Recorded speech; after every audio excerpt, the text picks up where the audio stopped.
Hi, I'm Cailey, a librarian here at Mentor Public Library. And I'm Meg, also a librarian, and welcome to this week's edition of All Booked Up with Cailey and Meg, where each time we give you different book recommendations on a specific theme. This time, we're going to be looking at laugh out loud books. So, whether it's fiction or nonfiction, these are books that are sure to make you laugh. Yes, and all of the books that we're going to talk about today are available for you here at the library, as well as online for free with your library card through Overdrive and Hoopla. All right. So, Cailey, what's your first funny book? Okay, so my first one is sort of a rom-com because I have a soft spot for those. Oh, And this is called The Unhoneymooners by Christina Lauren. This came out about 2 years ago, so it's a little older, but I enjoyed it a lot. So this is about Olive, who is the opposite in every way from her twin sister Amy. And Amy is just like the luckiest person in the world in that, like, you flip a coin and every time she's going to get it right kind of luck. Like, things just fall in her lap all the time. And that's how Amy, who is about to get married, has won almost everything for her wedding through online contests. So despite some obvious like jealousy that her sister, has all the luck, Olive loves and supports her and is happy to help with the wedding, even if it means she has to deal with her nemesis, Ethan, who is the best man. okay. So the entire wedding party, though, gets food poisoning, except for Ethan and Olive.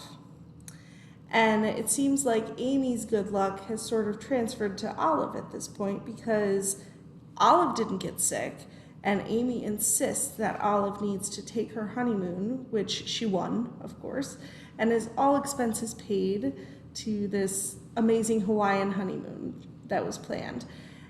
Only problem, Ethan's going too. It's for two. So they decide in order to have a nice vacation, they're just going to, do their separate things and share the room in order to have the free deal. And it doesn't need to be anything more than that. They don't need to be friends or anything. But of course, something throws a wrench into that. While on Maui, Olive runs into her future boss. And, maybe tells a little white lie that then explodes into her and Ethan having to pretend for the remainder of this vacation that they're newlyweds. So even though they have an obvious aversion for one another. So it's one of those sort of like almost like a meet cute thing, hate to love sort of idea. But there's all sorts of hijinks in this. I could totally picture this book as a romantic comedy movie in my head, the likes of like The Proposal or something. And it kept me on my toes, especially the banter between them. There is all this, like, they sling insults at each other and they don't like each other, but it's so funny because they're so clever. And it did make me laugh out loud several times. And it's an all-around entertaining book.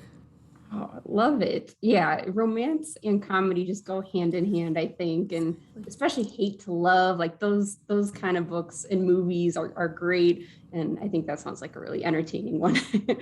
So going in a totally different direction from romantic comedy to, I guess I'd say dark comedy or black comedy is I Am Not a Wolf by Dan Sheehan.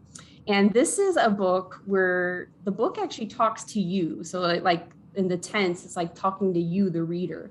And your character is a anthropomorphic wolf living in a world full of humans that don't really realize you're a wolf. And so it's kind of like this game you have to play where you try to cover your true wolf identity.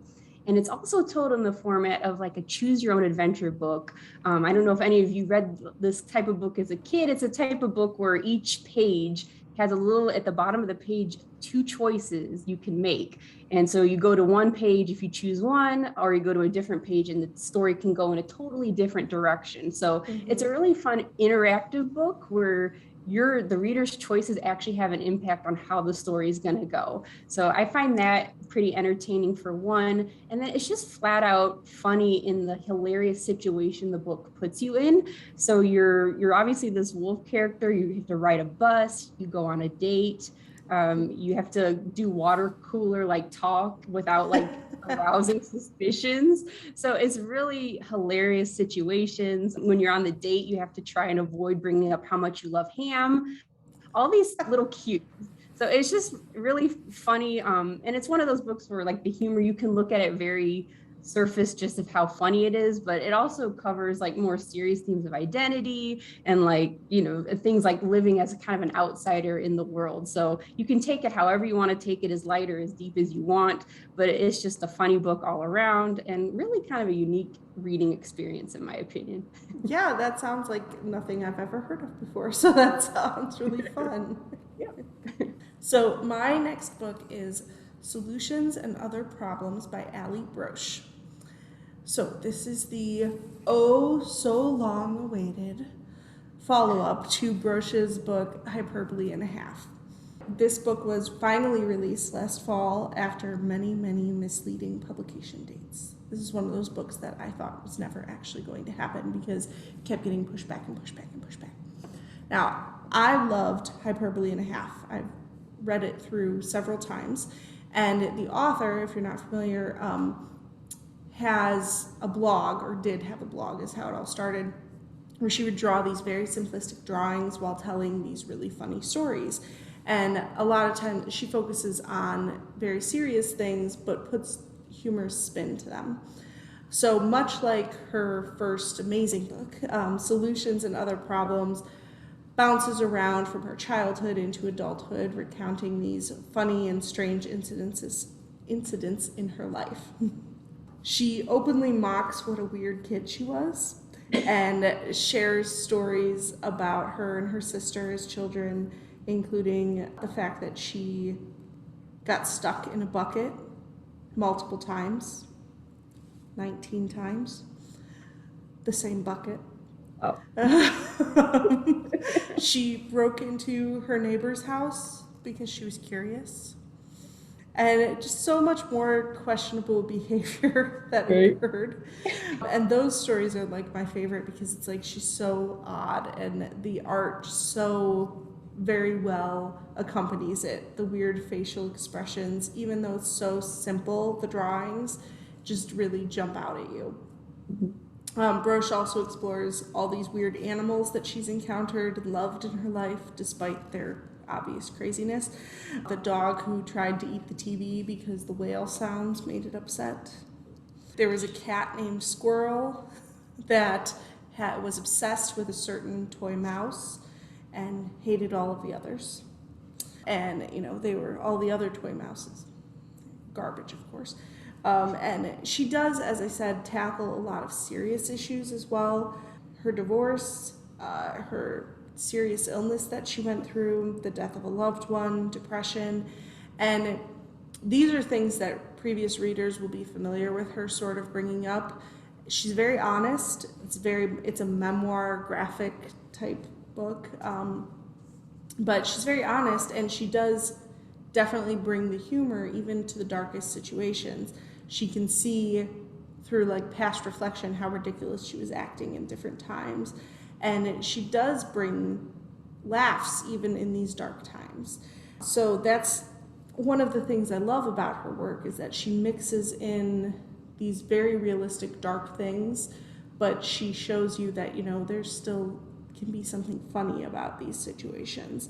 And the book is good to pick up and sort of flip through and read different stories at times. The art is horrible but hilarious, and it's so fitting to every story that she has. And I defy you not to laugh out loud at least one of them. And that sounds great. I have not read any of her books yet, but you made me definitely want to. And yeah, I've seen the cover art and it just looks hilarious too. And you caught me with weird kid, because who wasn't a weird kid? I could relate to that. So yes. That sounded great. So my last funny book is, my other book kind of had an animal in it. This also has animals, but it's totally different in tone. It's called I Could Pee on This and Other Poems by Cats by Francesco Marciuliano. So this is obviously pretty self-explanatory. It's a book of poems written by a cat. So it's just hilarious. And what I found so funny is, I'm admittedly a dog person. I've never had a cat or anything like that, but I could so just find the humor in this book. I totally could understand the cat personality, their every desire, conflict, and moment of neurotic genius. I thought that it was just fantastic. And you can see the comparison with dogs, like how they're just so different. It's just hilarious to me. So there's a lot of funny titles in this book, a lot of funny poems. One is called Who Is That on Your Lap? This is My Chair, Kneel Before Me, and Some of My Best Friends Are Dogs. So you're just going to find every sort of topic of cat life, what it's like. So if you're a cat lover, I'm sure you're going to absolutely relate and love this book. And if you're not like me, I think you're going to find a lot to laugh at as well. So yeah, this one came out in like 2012, but it's like still popular to this day. I just thought it was hilarious.